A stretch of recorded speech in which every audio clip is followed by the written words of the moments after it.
Hi everyone, this is Mrs. J, and today we're going to be solving rational equations algebraically. Okay, I have a quick warm-up for you guys before we get started, so please pause the video and try these on your own, and then hit play whenever you're ready to check your work.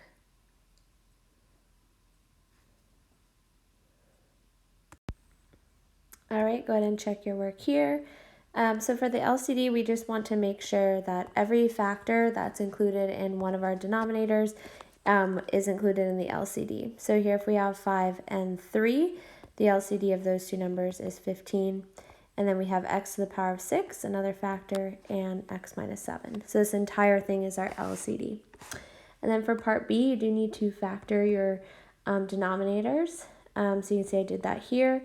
And then you just need to list out all of the factors that you see. So we see 7x, and then we see x minus 2, x plus 2, and x plus 4. So all of those are included, so it works for all of the denominators in all three expressions. So before we start solving more complicated equations with rational expressions, we're going to start by solving equations with just simple fractions. And there's two different methods that we can use to do this, and we'll apply those same methods when we have rational expressions. So method 1 works when you have a single fraction equal to a single fraction. So you can see that there's no additional sum or difference on either side. So when you have something like this, we can solve this equation by cross multiplying. So to do that, you take the term on the top and you multiply it to the bottom of the other side, and then vice versa. The bottom here multiplies to the top here. And for this negative, the negative we can put to the 2 or the 7. It doesn't matter, just as long as you don't include it in both. So I'll move it up to the 2. So 5 times 7 is 35. And then x times negative 2 is negative 2x. So that's the process of cross multiplying. And then we can finish solving. Here we just divide both sides by negative 2. So x equals negative 35 halves. So this is one way we can solve an equation with fractions, although again, it only works when we have a single fraction equal to a single fraction. So if we don't, so if we have something like this, we're going to use method 2, which is clearing your fractions by multiplying every single term by the least common denominator. So to do this, we look at our denominators first. So I see 4 and 3, any denominator on both sides. So we know that the least common denominator of 3 and 4 is 12. So I'm going to go in and multiply every single term by 12. So we're essentially distributing it to every term on both sides. I just like to write it in next to every single term so I remember to distribute it. So when you do this, this step should clear your fractions completely. So if you look here, we have 12 divided by 4, which is 3, and then we can multiply that by 3x, so that leaves us with 9x. So we have no more fraction here. And this just becomes 12 times 12, which would be minus 144. And then here, 12 divided by 3 is 4, times 2 is 8. So no more fraction, and then here we have minus 12x. So you can see by multiplying both sides of our equation by our LCD, we managed to clear our fractions. And now all we need to do is finish solving. So we can add 12x to each side.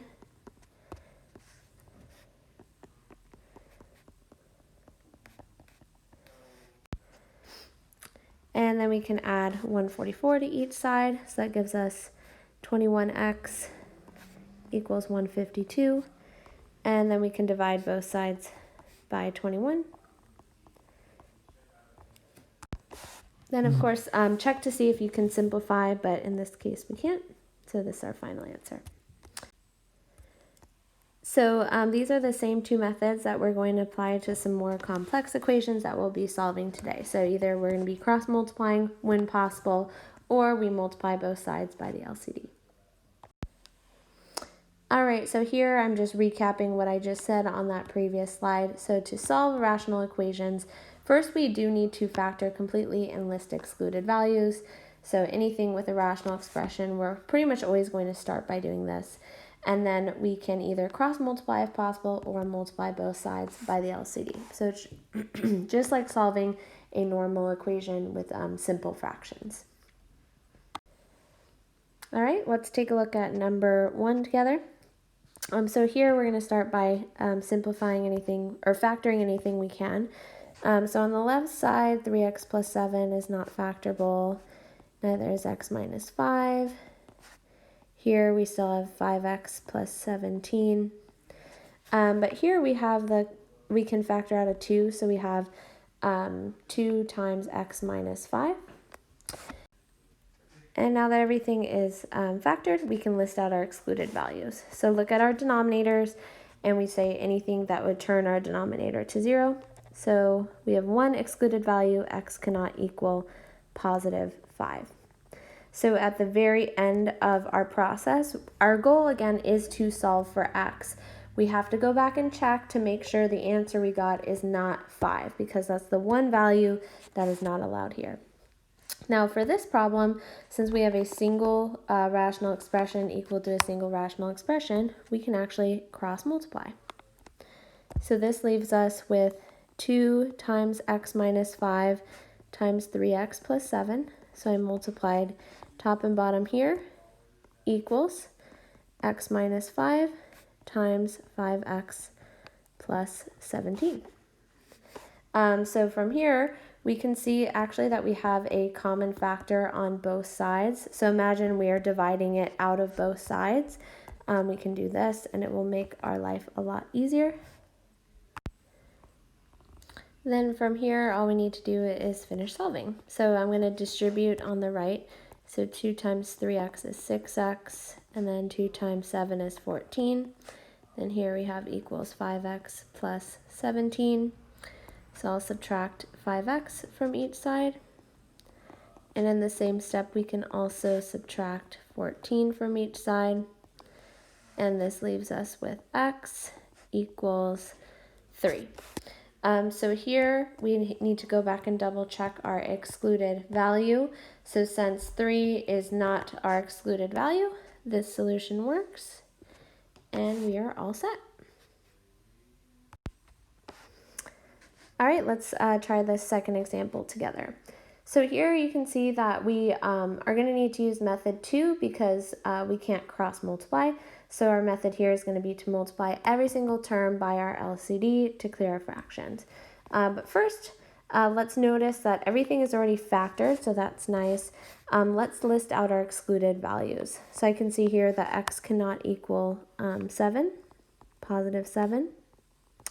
This 2 will always be 2. It will never equal 0, so it doesn't give us a restriction, and this is already included. So we just need to make sure that our final answer is not x equals 7.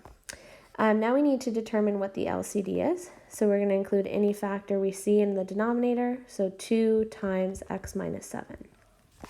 So our strategy here is going to be to multiply every single term by x minus 7. So I'm going to rewrite the terms here.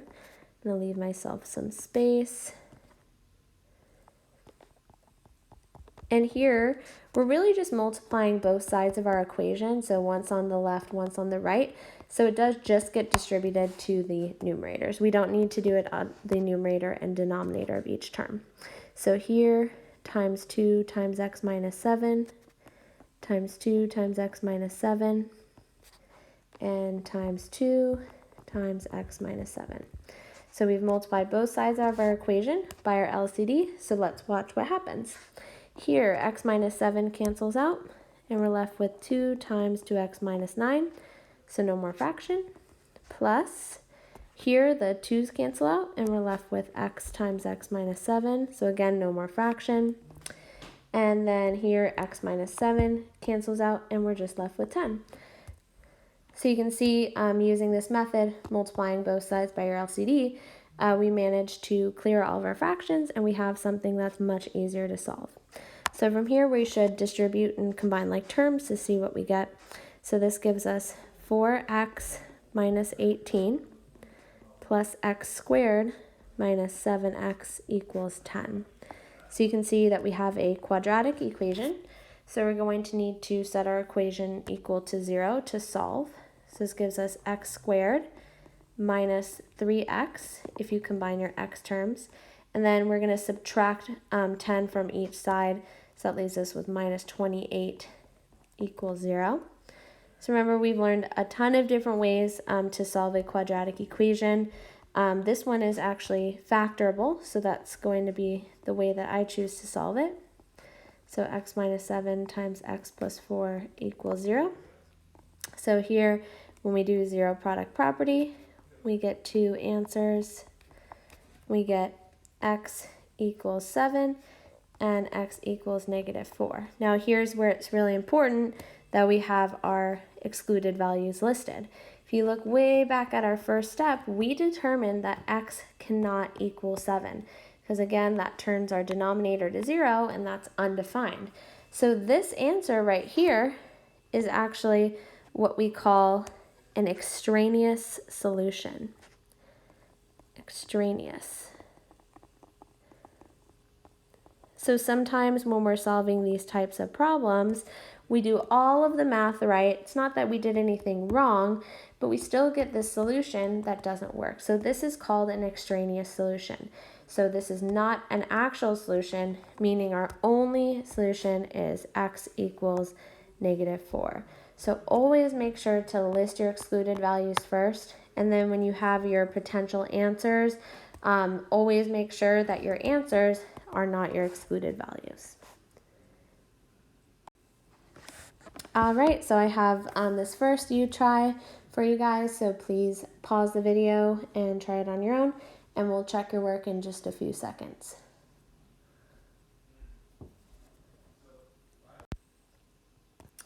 All right, so go ahead and check your work here.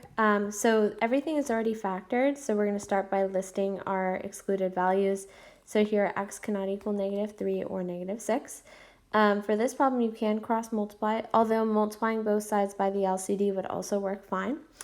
So if you cross multiply, you get this. So if you distribute that out and multiply these out, we end up with another quadratic equation. So we have to set our equation equal to 0, and we can solve this one by factoring. But if you use another method, that's fine. And here we get two solutions. So in this case, both solutions, 9 and -5, are valid because neither of them are our excluded values. So in this case, we have two answers.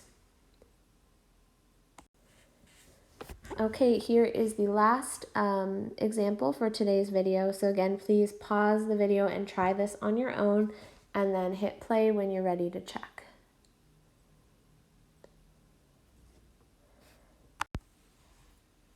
All right, go ahead and check your work here. So since everything is factored, we can list our excluded value, which is just x cannot equal -1. And then we're going to need to find our LCD, which is 7 times x plus 1. So you can see that I multiplied every single term on both sides of our equation by that LCD. And in doing so, it eliminated any fractions that we see. So you have a resulting equation that looks like this. So from here, it's just a matter of multiplying these out, combining like terms, and solving for x. So you should end up with x equals 9/12. All right, so that's all for today's video. Thank you guys for watching.